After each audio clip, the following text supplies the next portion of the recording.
Good evening, everybody. Welcome to the Pits of Motorcast, another episode.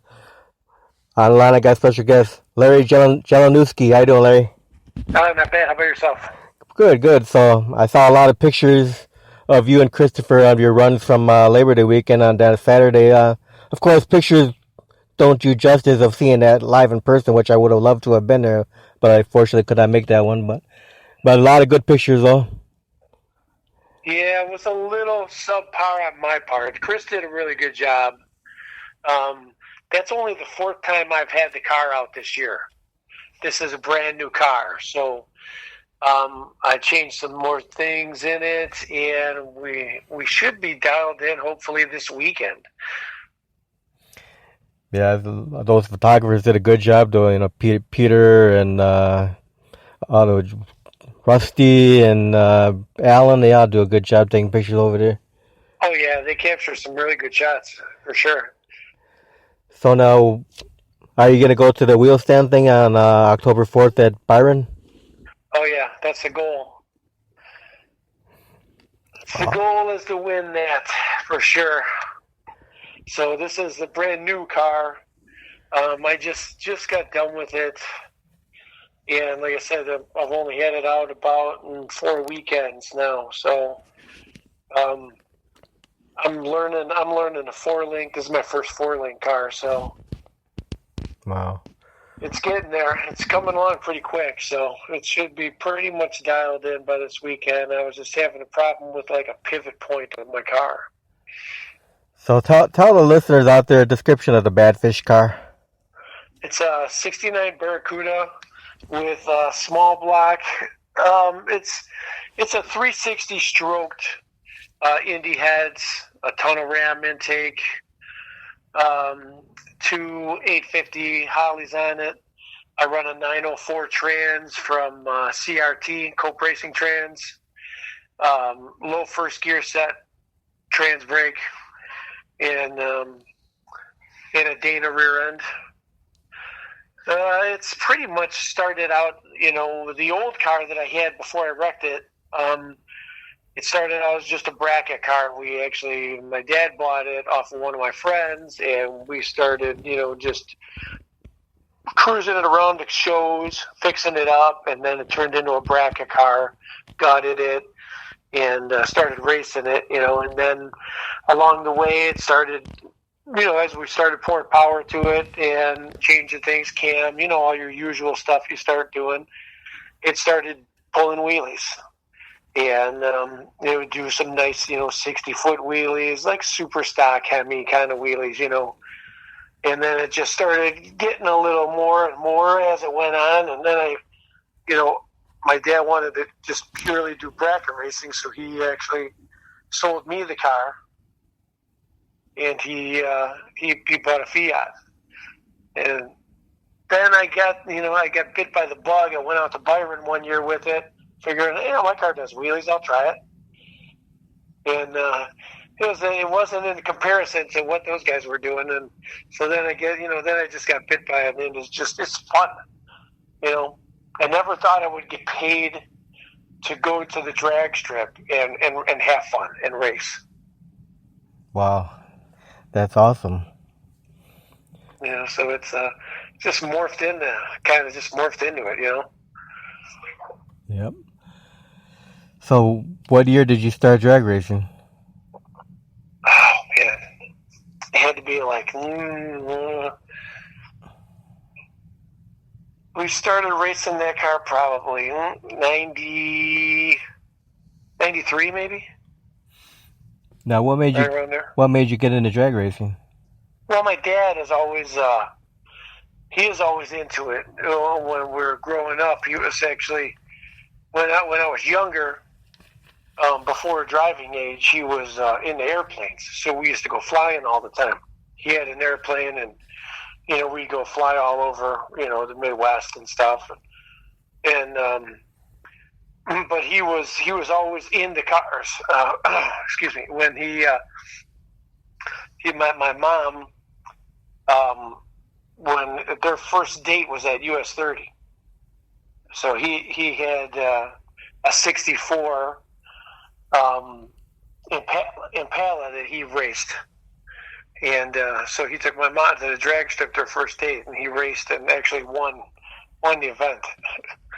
But so he's always been in the cars, and then, I was getting a little older, and so he ended up buying my friend's Barracuda, and he wanted to get back in to racing and do some stuff with us, a little more than the airplanes. You can only fit one person in the airplane, so figured, the whole family could go to the track, we go out, do some racing, and have some fun as a family. That's what when we started out, we called ourselves Runs in the Family Racing. And I had a bunch of other cars when he had the Barracuda. I had a 64 GTO and, did a bunch of stuff to that. A 72 Camaro split bumper. Wasn't always all Mopar. It was, I've had a range of different things. We had junior dragsters for the grandkids too, and they raced junior dragsters. So it was like a whole family thing. We go out, and everyone was at the track together. Oh, that's beautiful. Now, for bracket car racing, did you have any success with bracket cars? No, I never won an event with the running bracket. And we had fun. We went out, and we made rounds and stuff, and went top 10 in points. Going to Indy for the division stuff. But yeah, it's a lot. It's a lot of work, man. You really got to get that car dialed in. I tell you, the bracket guys they know their cars. They are on the money. Yep. Yeah, you mentioned US 30. That's the first drag strip I ever went to with my dad. When he started taking me to watch drag racing when I was like 4 or 5 years old, that's the first track he took me to. Oh, yeah? Yeah, I never went to US 30 myself. But we started out. My first track that I ever raced at, that I ever went down the track at, was actually Great Lakes. Yeah, he took me to US 30 and then Great Lakes, and both of them for years and years and years, both tracks. Yeah, so I got to see the snake and the mongoose and all those, Don Garlitz and Shirley Muldowney and all the old. Yeah. Yeah, we used to go to the Mopar Nationals every year, and then they used to have, and back in the 90s, there was the early 90s, and that there was a good amount of exhibition racing. There isn't as much anymore, but so they had Hemi Under Glass, racing Little Red Wagon, and they do match races and stuff. And yeah, that's what I miss seeing is two wheel standards going side by side down the track. Yep. Like with the Great Lakes, all you see is Richard Hutchins and his Chevy Rebellion, but it's only him going solo all the time. Yeah. Well, the thing is I don't know if there was a part in time where they didn't want them to go down together because of insurance reasons, or I don't know. I never asked Richard about it, but it's hard to get. You got to get somebody there too, and then the promoter, and that has to pay two guys, to do it side by side. And even though they have rear steering, it's still dangerous. Like the thing that Christopher and I did, it was pretty stupid and dangerous, but it's fun, and it puts on a great show, And if you, go at it a little bit different, like I let Christopher, I want to make sure Christopher went first, and then I'll go, so we're not like exactly side by side just in case something happens, because we don't have steering on our cars or anything like that. Our cars are regular cars that just happen to do some pretty cool wheelies. Now Christopher kind of brushed the wall last Saturday, huh? Yeah. It's thank God it's towards the left instead of towards the right, but yeah, it wasn't that bad. I talked to him afterwards. Everything was he just brushed it, so he didn't really do much damage to it. And I think he's already actually has it fixed. Yeah, Richard Hutchins, he brushed the wall too. Yeah, man, that's a purpose-built car that has steering. Yep. I talked to him. He said that his brakes just got hot. They were super hot and they faded.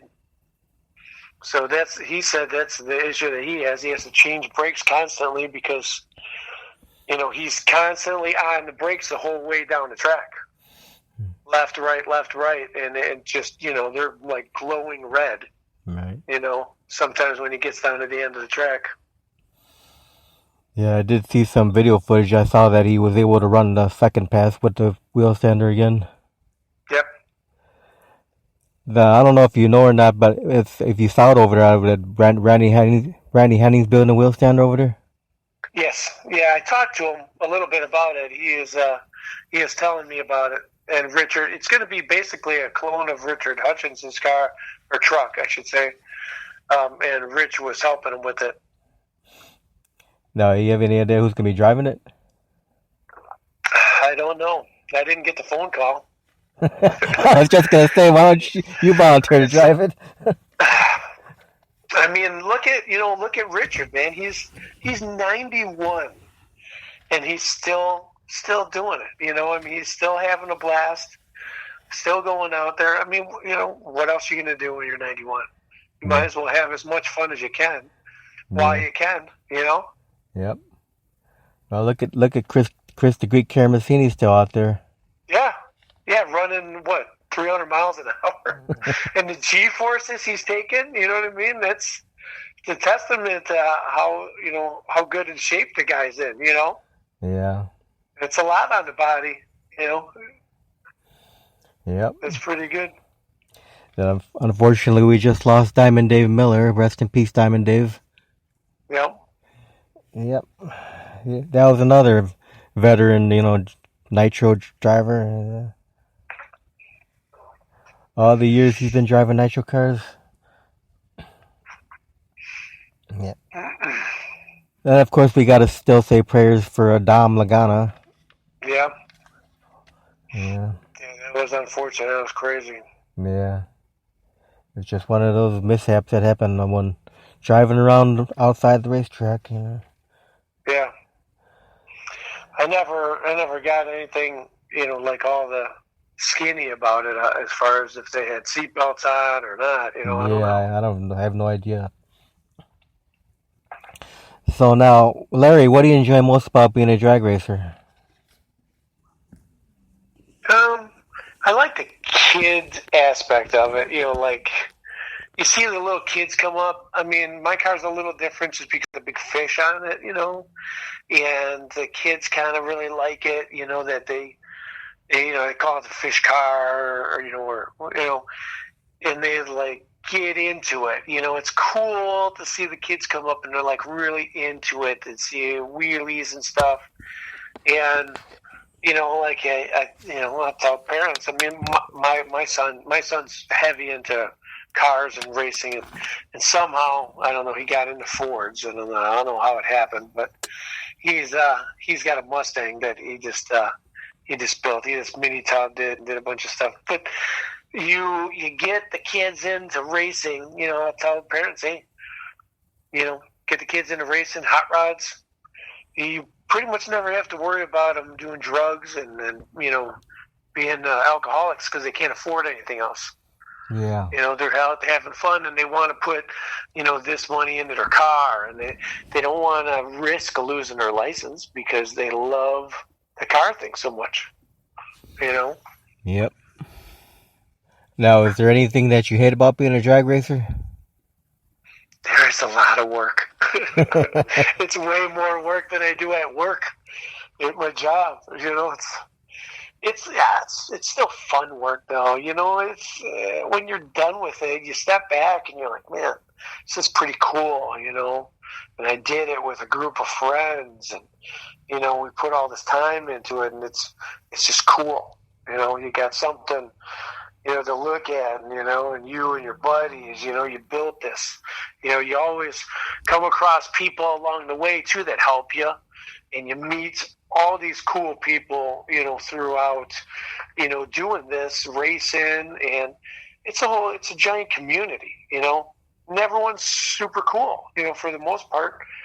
But, you know, if you're in the pits at a racetrack and you need something, you don't know the guy next to you, but you can go over and ask him, and if he has it, usually he'll give it to you. Yep. To use or whatever. You know, what other kind of sports do you have that people will do that for? The stranger they don't know, black, white, doesn't matter, Indian. It's, you know, we're all racers, you know. Yeah, it's just all one big family. Yep. Now, if you could have your fans remember one thing about you, Larry, what would you want that one thing that they remember to be? I don't know, maybe you ask for any help, I'm always there to help people. You know, to do anybody needs anything, I'm pretty much there to help somebody, you know. So now that you got this car all ready and stuff, when you ran with Christopher, is this going to be a regular thing? You can run with Christopher at the Grove all the time? I don't know. We'll have to talk to Christopher about it and see. It would be fun. It'd be a good time. I mean, you know, it's a good filler, a good show, you know, for the fans, you know, and you know, to do events and stuff. It's just a fun time, you know. Yep. So, yeah, I know he runs with the Classic American Muscle Association. Did you meet all of them? No, I didn't meet all of them. I met some of the guys, and then he's got that digger too, that rail, which is pretty cool. I like that thing. Yeah. Yeah, that'd be cool though if you are able to run with him all the time when he runs with that group all the time. Yeah. It is cool. It is dangerous though. You know, I mean, we're running two cars that we can't see, we can't steer, you know. Yeah. And are, you know, practically, you know, on the bumper and just dragging it, and we're just going for the ride. Yep. You know, except for setting up suspension and everything, and that's what I've been really like, you know, changing things and, you know, trying to tune that suspension. You know, my car's a little bit different than Chris's. I try and slow mine down and drag it out, you know. His car's crazy. Yeah. The Chinto. Yep. That car is wild, for sure. Now, when you first started drag racing, Larry, did you have any drag racers that you looked up to? Yeah, Bill Riggle had me under glass. I mean, you know, watching him when I was little doing the wheelies, it was awesome. You know. So is your goal to drive an actual wheel stander one day? Oh, I'd love to. Yeah. Yeah. Yep. That would be cool. And I was thinking about. I was really, really when I wrecked my other car. When I was building this car, I was really tossed about just changing it all up and putting like a new gen Hemi motor in the back of it, you know, underneath the glass, and, you know, trying that. And then, you know, I'm like, man, that's, you know, I want to get back in it a little sooner than that. You know, that's a major, major project. You know, that's changing the whole car. So I ended up just putting it back, you know, pretty much putting it kind of where I had the other car. I upgraded a bunch of different things. I moved my motor up. I didn't move it back or anything, but I moved it up. So my oil pan, everything is up above my K-member. So I really don't have to worry about oiling down anything. I don't have to worry about hitting my pan, wrecking anything. You know, so the lowest part that hangs are the zoomies underneath the car. So how was your first time experience taking that car down the track? Well, I was nervous. I didn't race it. I didn't race for like 6 years while I was doing this car. Plus, I did a couple other cars, restored a couple other cars in the meantime while I was doing this one. I just foot braked it first time, make sure the car's going to go straight. And then the second pass, I let it go on the trans brake, and it went all the way up. Just carried it out, probably about 200 feet. And it felt good. It's like a feeling. People ask me, what does it feel like? And it's kind of when the car, my car, I don't know about everybody else's car, but when my car is in the right spot and in like a sweet spot, it almost feels like you're floating. So the car will come up and then just like hit a spot, and it'll be like it's just floating as it goes down the track. And it's like chaos. You go to stage the car, it's like chaos, and you let go of the button, it comes up, it's chaos, and then it's just when it's stuck and it's doing the wheelie, it's almost like it's quiet. And then you go to set it down, or it comes down, and then it's chaos again, in front of you. You don't know where you're at until you look, until you see the horizon come back, again. It's kind of what it is in a nutshell. Yeah, it's got to be crazy for the first time driving a wheel stand like Richard, taking that thing all the way down the whole quarter mile. Yeah, it would be cool. I'd love to do it. Yeah. Hopefully, this car will go down the quarter mile. With no steering. You're looking to take that thing all the way down the quarter mile on the wheels? Yep. Yeah, I'd love to. Wow.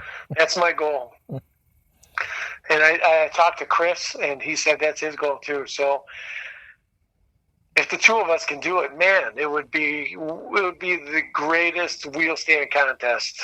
It would be so cool. Oh, that'd be a new exhibition cars right there. Both you guys. And I mean, there's Ambersini. He can do it at any time. There, Jason Schubert, and I don't know who else is going to come. Ricky Kirkpatrick, he's got a killer. That wagon does some killer wheelies. There's a whole core of guys, that pretty much put on the show and drag it out pretty good, Yep. So now, currently for this car, how many crew members do you have? Is it just you? No, I have 2 or 3 that rotate around. My buddy Craig and Mike, and I got Paul, and then my son is always with me too. Now, is your son?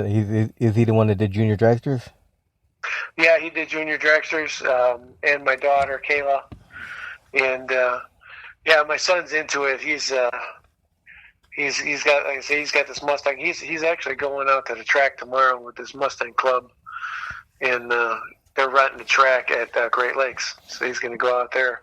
He just got finished building this car. He mini tubbed it. I mean, he's not completely done with it, but he wants to make some passes on it and see what it's doing. He runs just a 302. He changed, cam heads, a bunch of different things, intake, headers, gear, rear end. So he's going to take it out and spray it tomorrow. So how old is your son now? He's 27. Then your daughter, she's not going to do no more drag racing? No, she's got a family. No, I don't think she's into it that much, really. No, the both of them, how they do in the juniors? Did they have any success with the junior dragsters? No, we never really won. I mean, we won rounds, and my niece ran it, and she won a couple of events. We used to run at 41. We had fun. Now, Larry, do you have any pre-race rituals or superstitions when you're out there? Not really, no. Just kind of try and go by my routine of do the same thing all the time, so I don't forget. Like when I ran Chris that time when we went side by side, it kind of just threw me off. We're doing, he did the long burnout, I did a dry hop. And I'm so set and usually just doing a set routine, and I do the same thing every time, And so I don't forget anything. Well, I forgot to turn my shifter on when I ran Chris. And so when I launch a car, it never shifted in a second. And I run earbuds in my ears, and I can't hear it.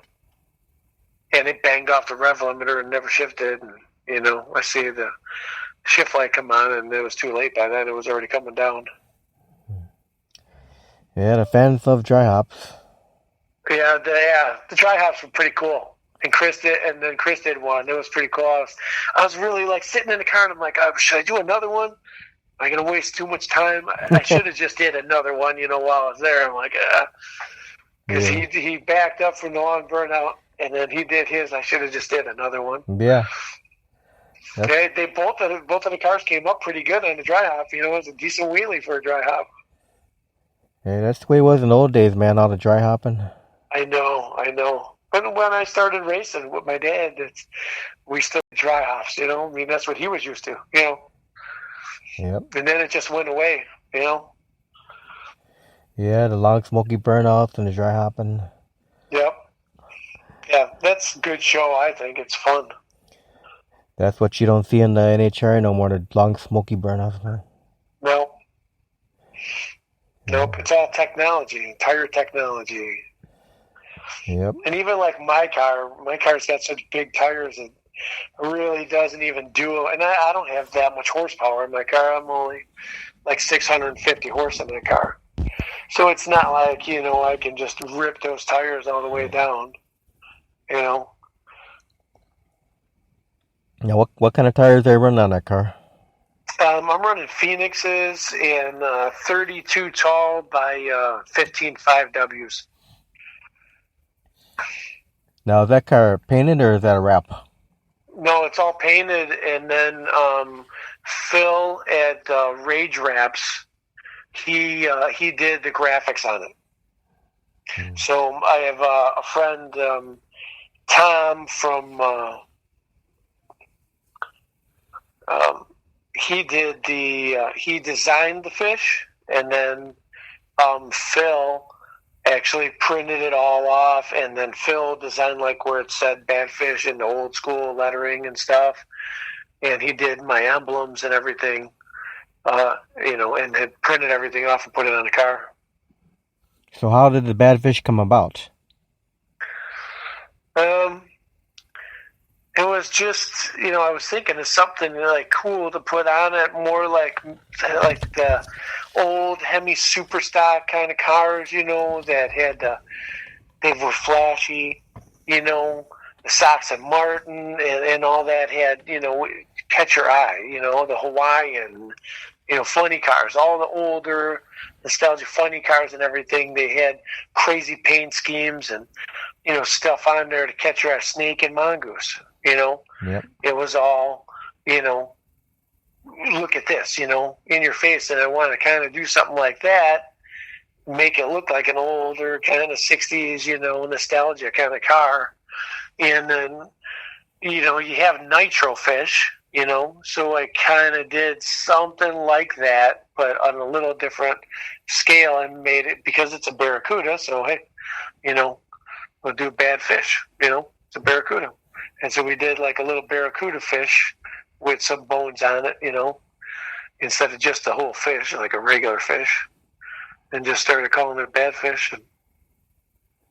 And then I got my nickname, one of my buddies, Ted, he started calling me Launch and Larry because I was always doing wheelies with the car, so it just kind of stuck.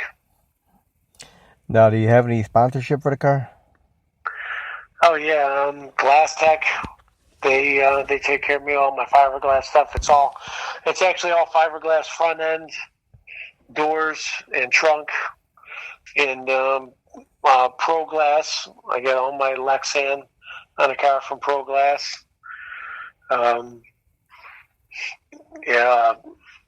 Phil Delaney at Rage Wraps. He did the graphics on it, and Payless Auto Body helped me with the paint. We did a paint on it. It's actually a Lambo yellow with an emerald chameleon green pearl in it.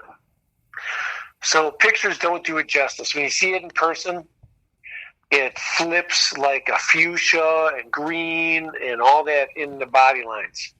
When you walk down the side of the car, it changes colors. Wow. So it looks really cool in the sun. I mean, it's so bright. It's actually hard to take pictures of it if the sun is in a certain way, you know. Who else? Cope Racing my transmission takes care of me with all that. Good old Pro Glass. Yeah, Bob Marley. A lot of people get their glass done by Bob. No, everybody. I mean, you have the pro stock guys out there, the funny car guys. You know, I mean, that guy Bob's got stories forever. Yeah, I know he's running the Colt this Saturday at the Grove. He's running it. Oh, is he going to go out this Saturday? Yeah, he is. I saw it on his page recently. I think last night he said they're bringing the Colt out for the last Nitro Streetcar Brawl of the year. Okay, he was talking about going someplace else, but I wasn't sure what he was going to do. Yeah, I remember that on the Wednesday night broadcast. Yeah, last Wednesday, yeah. Yeah, he just announced the Colt's going to the Grove Saturday.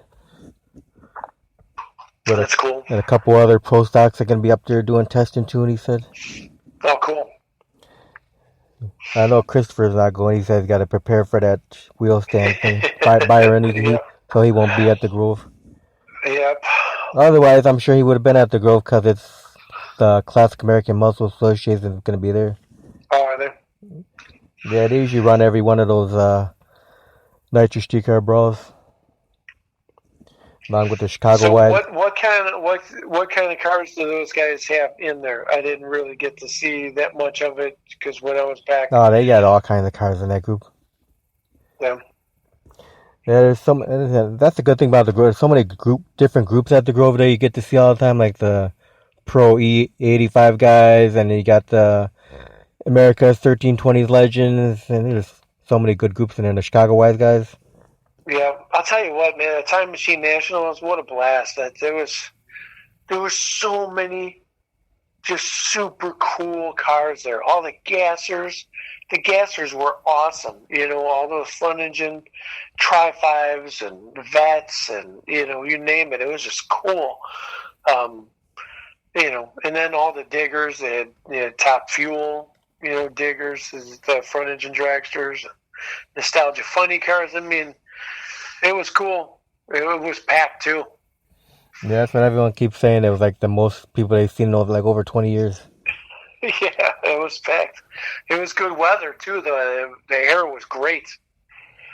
Then there was people. You know, then people were complaining there was too many people standing by the wall by the pits and too many golf carts out there. Though. Yeah, well, it always happens. Yeah, I know Bob was talking about that last Wednesday about all the people out there. Yeah. Saying, yeah, the bad thing is, man, anything can happen, especially at the line. You know, these guys are launching these cars, you know, nostalgia funny car, and, you know, oh man, parts fail all the time. You know. But not just that, the people up in the stands, they were complaining they can't see nothing with all those people standing by the wall there. Oh, yeah. They're like, they paid $45 for this event, and to just see all these people blocking their view. Yeah. Standing up on golf carts and stuff. They can't even get video or pictures. You know? Yeah. Yeah, usually you could get some good video from up in the grandstands. Yeah. So now, does a lot of preparation go into getting this car ready for a weekend? I mean, yeah, I go over everything, like, you know, double check all bolts and everything and make sure everything's tightened, and half the time I have to realign the front end, you know, from coming down. But yeah, pretty much, you know, it's nothing crazy. You know, it's a pump gas motor. You know, I'll run some additive with pump gas, and you know, it's pretty cheap to run it. You know. And just go over everything pretty much. And the only thing I've been doing is changing a lot of things, trying to get the car completely dialed in. So in these last 4 weekends, I've been working and changing different things. Like I had to, because I wanted the car up higher in the rear end. So my panhard bar was too close to my U joint, so I ended up having to move that up top, up above my rear end, and then when you change one thing, it changes a bunch of other things. I had to modify my mounts for my anti-roll bar because they were hitting my panhard bar then because it was up top. So, all the stuff like that, until when the car gets all dialed in, then it's pretty laid back, go through everything, check plugs, check, do oil, every couple weekends, and just go through everything, make sure everything's tight and good to go. Now, if the car did not do wheel stand, what speed is this car capable of going in a quarter mile without wheel standing? High 9s, 10-0s. With like a 300-foot wheelie, the car will run. I've run it out, and it ran like 1030s at like 128. So I was thinking maybe next year I might like try and get into that 1090 index racing. Yeah. If I'm not doing a wheel stand with it, I'll race it the 1090 index, and you figure if I do like a 400-foot wheelie and set it down and run a 1090, I mean, imagine if you're racing next to me and we're going down the track, all you can do is look over at me and think that I'm going to come in your lane. Yeah. I mean, I'm sure, after a couple races, guys will get used to it and be like, whatever. Yeah. But it'd be fun. It'd be a good show. Yeah, that definitely would be. So now, where do you get all your fire safety equipment from? I got all, I can't even remember who it is. Race Quip, I think. Yeah, Race Quip is my suit and my belts are all Race Quip stuff.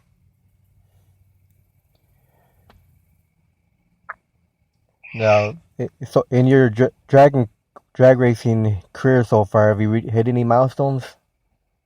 Well, I won the wheel stand competition in 12, and I went 8th mile with the car. Now, and then that stood for a while, and I think in like, I don't know if it was 13 or 14, AJ, he had another Barracuda, and he went like 1,000 feet. So I think he's got the record right now in like 1,000 feet. So you prefer quarter mile or 8th mile? I kind of like 8th mile racing. It happens really fast, and you don't have that little lag. And like when even if you race a stripe, I think it's like a little more exciting and faster because it's just tight knit, where you can't, it's a little closer, and you don't have those guys that are really mile an hour in you. If you're bracket racing or index racing, Yeah. And it seems to move the program along really quick. And most of your oil downs and breakages are from the top end, because that's where most of the stuff ends up breaking, going through the traps. Yep. Now, do you have any favorite tracks? I like Byron because it's a nice, wide, forgiving track. If things get messed up, you got a lot of room at that track before you hit anything. So and they do a great job of moving cars along through that track. They can run a ton of cars down that track with no issues. And the track hooks phenomenal. 41 has been coming along a lot. Bill Hupke, he's been putting a ton of money into that track and work into it. So he redid all the starting line, concrete, and so it's been coming along. Put a bunch of lights. He's got more lights going up too now. So I'll probably run some stuff up there next year for sure. And of course, you got 66. You know, I mean, I don't know why they didn't run anything this year at all. But that's just a great facility. And Great Lakes. What's so nice about this location here, we have all these tracks. Within the most. I mean, I could drive 2 hours. I'm in Orland Park, and I could drive probably 2.5 hours and hit 3, 4, 5, 6, like 7 tracks. Yep. It's pretty nice. So now, Larry, do you have any hobbies outside of drag racing? I mean, hot rods.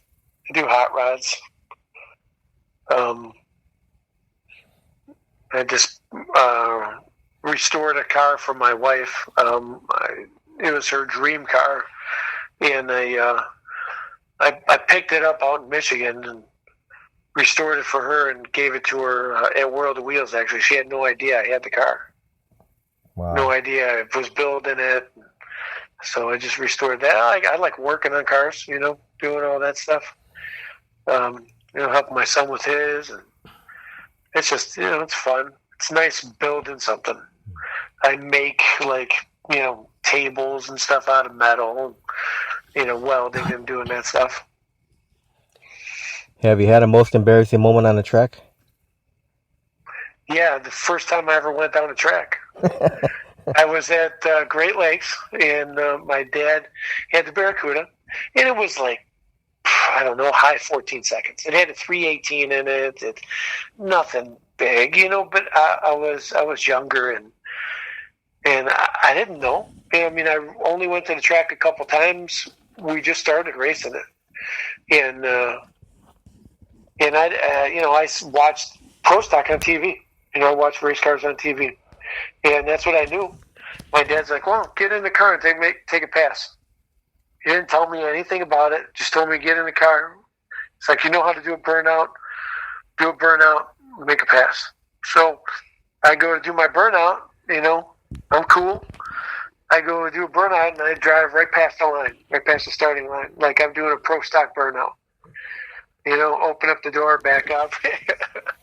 It didn't even, it probably spun maybe 20 or 30 feet, and then just drove it the rest of the way thinking I'm doing a burnout.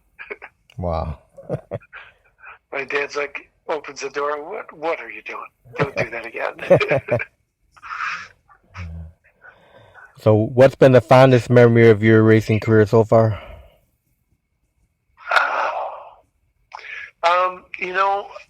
I was doing, at one point we had a little group of us, and we went out and we were doing wheel stand stuff where we were going separate. Sometimes we made passes together, and did some match racing stuff with, doing wheelies, and we were doing nights of fire. So Eddyville had a night of fire out in Eddyville, Iowa, and we went out to that. And Don Garlitz was out there with his swamp rat, and he was just signing autographs and selling swag and stuff. And I'm like, I went up to him, and he wasn't in the best of health at that point. And I'm like, hey Don, can I get you to sign my dash in my car?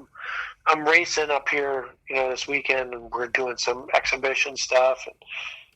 And I said, I could bring the car up, to your booth, after I make a pass. And he's like, yeah, that would be fine. That'd be cool. Just, bring it up here. And then, when I get to it, I can, give it a quick signature. I'm like, that's cool. Anything. I appreciate it, So I go and make a pass, and I do, I don't know, maybe a 300-foot wheelie, 400-foot wheelie. And the place is crazy, and everyone's having a good time. So I drove back over there and parked by his pit. And I get out and I go over there, and he comes up to me and he's like, look at this. And he puts his arm out. He's like, see these goosebumps? He's like, I went up and watched you run. he's like, that brought back so many memories.